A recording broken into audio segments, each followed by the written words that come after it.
Hello everyone, I am Shaista Ansari and this is a question number 6 of exercise 2.5 and this is class 8th maths. So in this question we have to solve a linear equation and in this equation there are many terms and ये जो terms यहाँ पर given है उनमें से कुछ terms तो constant की है and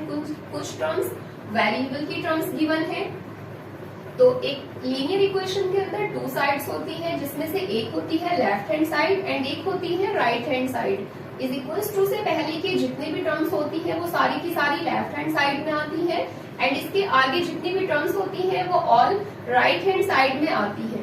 तो इसको किस तरह से सॉल्व करेंगे, यहाँ पर ये m की टर्म है एंड यहाँ पर m-1/2 है, दैट्स मीन ये भी एक वेरिएबल है एंड ये भी एक वेरिएबल की टर्म है एंड ये जो राइट हैंड साइड में 1 है वो कांस्टेंट है बिकॉज जिस टर्म के अंदर कोई वेरिएबल नहीं होता वो ओनली एक कांस्टेंट होता है। एंड यहाँ पर राइट हैंड साइड में एक टर्म ये है m-2/3, यहाँ पर भी ये जो टर्म है वो वेरिएबल की टर्म है। तो इस होल लीनियर इक्वेशन के अंदर 3 टर्म्स तो हमारे पास वेरिएबल की टर्म्स है एंड एक जो टर्म है वो ओनली कांस्टेंट की टर्म है। तो इसको हम इजी मेथड से सॉल्व किस तरह से करेंगे जिससे कि हमारा सॉल्यूशन बिल्कुल इजीली आ जाए। तो सबसे पहले जो m-2/3 है ये राइट हैंड साइड में से ट्रांसफर करना होगा हमें लेफ्ट हैंड साइड में एंड लेफ्ट हैंड साइड में अभी हम सॉल्व नहीं करेंगे, उसको एज इट इज कॉपी करेंगे। So this is m-1/2 and ये जो टर्म है यहाँ पर वो माइनस में है, तो जब ये लेफ्ट हैंड साइड में यहाँ से हम ट्रांसफर करेंगे तो वो माइनस से प्लस में कन्वर्ट हो जाएगी, ये बन जाएगा plus m and m-2/3 as it is इधर चला जाएगा बिकॉज यहाँ से जो होल टर्म थी वो नेगेटिव में थी एंड इधर जाकर के वो पॉजिटिव में कन्वर्ट हो चुकी है। अब हमारे पास यहाँ पर बन चुकी है लेफ्ट हैंड साइड में 3 terms and right hand side में ओनली हमारे पास बाकी बचा है 1। अब जितना भी ये लेफ्ट हैंड साइड में है उनको लेफ्ट हैंड साइड में ही सोल्व करेंगे। 2 टर्म्स को तो इसमें एज अ फ्रैक्शन लिया गया है एंड एक है इसमें ओनली एक सिंगल वेरिएबल, तो इस m को भी हम इन्हीं के साथ में सोल्व करेंगे। m का डिनोमिनेटर हम 1 लेट कर लेते हैं। अब यहाँ पर जो डिनोमिनेटर्स है वो तीनों टर्म्स के डिनोमिनेटर्स डिफरेंट है, जब तक हमारे पास डिनोमिनेटर्स सेम नहीं होंगे तब तक हम इनको ऐड या सब्ट्रैक्ट नहीं कर सकते। तो हमें यहाँ नीड होती है इन ऑल डिनोमिनेटर्स को सेम करने की एंड ऑल डिनोमिनेटर्स सेम किस तरह से होंगे, जब हम इन दोनों का जब 2 और 3 का हम एलसीएम ले लेंगे तो 2 और 3 का एलसीएम ले लेते हैं बिकॉज ये तो 1 है, 2 और 3 का एलसीएम होता है 6। अब हम 1 बाय 1 फ्रैक्शन के डिनोमिनेटर से तो करेंगे इस एलसीएम को डिवाइड एंड उसके बाद जो न्यूमेरेटर्स है उन न्यूमेरेटर्स को करेंगे मल्टीप्लाई। तो 1 से जो ये हमारा 6 डिवाइड होगा वो होगा 6 टाइम्स में डिवाइड एंड देन मल्टीप्लाई करेंगे इसके न्यूमेरेटर को एंड इसका जो न्यूमेरेटर है वो है m, माइनस का साइन है आगे तो माइनस का sign as it is copy हो जाएगा एंड अब यहाँ से जो 2 गिवन है ये 2 हमारा नेक्स्ट फ्रैक्शन का डिनोमिनेटर है एंड इस 2 से डिवाइड करेंगे 6 को तो ये होगा 3 टाइम्स में डिवाइड एंड मल्टीप्लाई करेंगे इसके न्यूमेरेटर से। तो इसके न्यूमेरेटर में यहाँ पर m-1 है उसको लिखेंगे यहाँ ब्रैकेट में एंड आगे इसमें प्लस का साइन है वो एज इट इज रहेगा एंड नेक्स्ट टर्म में हमारे पास जो डिनोमिनेटर है वो है 3 एंड 3 से इस 6 को डिवाइड करेंगे। तो 3 से जब इस 6 को डिवाइड करेंगे तो ये होगा 2 टाइम्स में divide because 3 2s are 6 and then again multiply करेंगे इसके न्यूमेरेटर को एंड इसके न्यूमेरेटर में है m-2 इज इक्वल्स टू में ओनली राइट हैंड साइड में 1 है तो उसको एज इट इज कॉपी कर देंगे। अब आगे इसको सोल्व करेंगे तो इस टर्म के अंदर ओनली हमें मल्टीप्लाई करना होगी बिकॉज हम यहाँ देख सकते हैं कि ये जो चीजें हैं वो मल्टीप्लाई हो रही हैं इस 3 के साथ में एंड यहाँ पर ये चीजें मल्टीप्लाई हो रही हैं इस 2 के साथ में। तो इसको मल्टीप्लाई किस तरह से करेंगे, पहले तो इस 3 से मल्टीप्लाई करेंगे इस m को एंड देन उसके बाद इसी 3 से मल्टीप्लाई करेंगे इस 1 को, बट ये जो 3 है यहाँ पर ये माइनस का 3 है, पहले 6m को सेम कॉपी कर लेते हैं एंड ये जो 3 है वो माइनस का 3 है,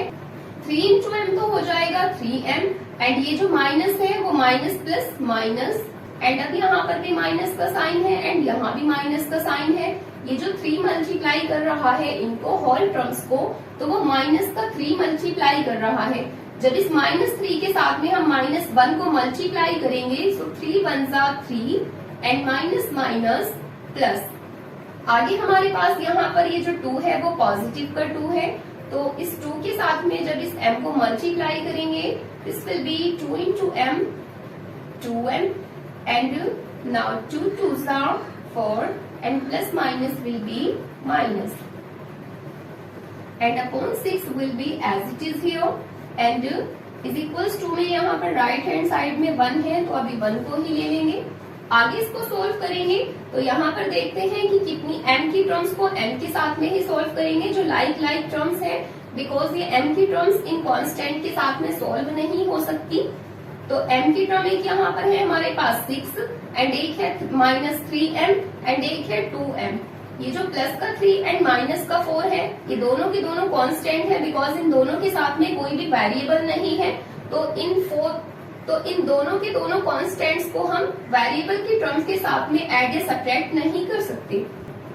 तो एक टर्म पॉजिटिव में हमारी है 6m एंड एक टर्म है 2m, तो 6 प्लस 2 बन जाएगा 8m एंड ये रहेगा पॉजिटिव एंड एक टर्म हमारी यहाँ पर m की माइनस में है, तो -3m।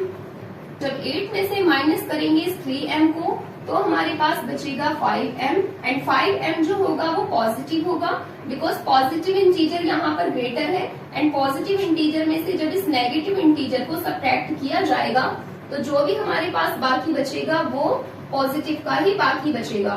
अब हमारी ये वेरिएबल की ऑल टर्म्स यहाँ सोल्व हो चुकी है एंड +3 एंड -4 यहाँ बाकी है, so plus minus will be minus and minus करेंगे इस 4 में से इस 3 को तो हमारे पास बचेगा -1 एंड अपोन में आ जाएगा 6। अब यहाँ से हमारी ये टर्म सोल्व हो चुकी है, इज इक्वल्स टू में अभी राइट हैंड साइड में 1 है तो 1 को एज इट इज कॉपी करेंगे एंड आगे देखेंगे इसमें तो आगे यहाँ 5m -1 के साथ में सोल्व नहीं हो सकता। ये जो 6 है ये 6 इन ऑल थिंग्स को डिवाइड कर रहा है एंड 6 जब तक यहाँ से मूव नहीं होगा तब तक हम इन दोनों में से एक चीज को भी मूव नहीं कर सकते। तो यहाँ से सबसे पहले इस 6 को रिमूव करना होगा, बिकॉज जब ये 6 हमारा यहाँ से मूव हो जाएगा तब हम उसके बाद 1 बाय 1 थिंग को यहाँ से मूव करके तब सोल्व करेंगे, बिकॉज m के साथ में 5m के साथ में इस -1 को हम आगे सोल्व नहीं कर सकते। तो 5m -1 will be as it is here. जब इस 6 को यहाँ से रिमूव कर देंगे तो लेफ्ट हैंड साइड में हमारे पास ओनली 5m -1 बाकी बचेगा एंड राइट हैंड साइड में हमारे पास 1 है तो वो एज इट इज आ जाएगा एंड ये जो 6 है वो राइट हैंड साइड में ट्रांसफर होकर के मल्टीप्लाई में चला जाएगा एंड आगे इसको सोल्व करेंगे। लेफ्ट हैंड साइड में हमारे पास है 5m -1 and is equals to में है 6 1 जा 6। ये जो -1 है एंड अब हमें इसमें करना क्या होगा, ये जो माइनस का 1 है अब इस -1 को यहाँ से रिमूव करेंगे राइट हैंड साइड में, बिकॉज ये -1 इसके साथ में तो सोल्व नहीं होगा बट वो 6 के साथ में सोल्व हो सकता है। तो इस -1 को जब इस साइड में से रिमूव करेंगे तो ये राइट हैंड साइड में जाकर के प्लस में कन्वर्ट हो जाएगा एंड जब 6 में 1 प्लस होगा तो ये बन जाएगा 7 एंड अब हमारे पास बचा है 5m इज इक्वल्स टू 7। ये जो 5 है वो इस m के साथ में मल्टीप्लाई हो रहा है, बट अगर हम इस 5 को इधर जाकर के 7 के साथ में सोल्व करें तो ये 5 यहाँ से उधर जाकर के डिवाइड में चला जाएगा एंड जब ये इधर डिवाइड में जाएगा तो ये बन जाएगा 7/5। तो m की वैल्यू हमारे पास आ चुकी है 7/5। किसी सेम नंबर से अभी दोनों के दोनों नंबर्स कट नहीं हो सकते, so this will be our answer.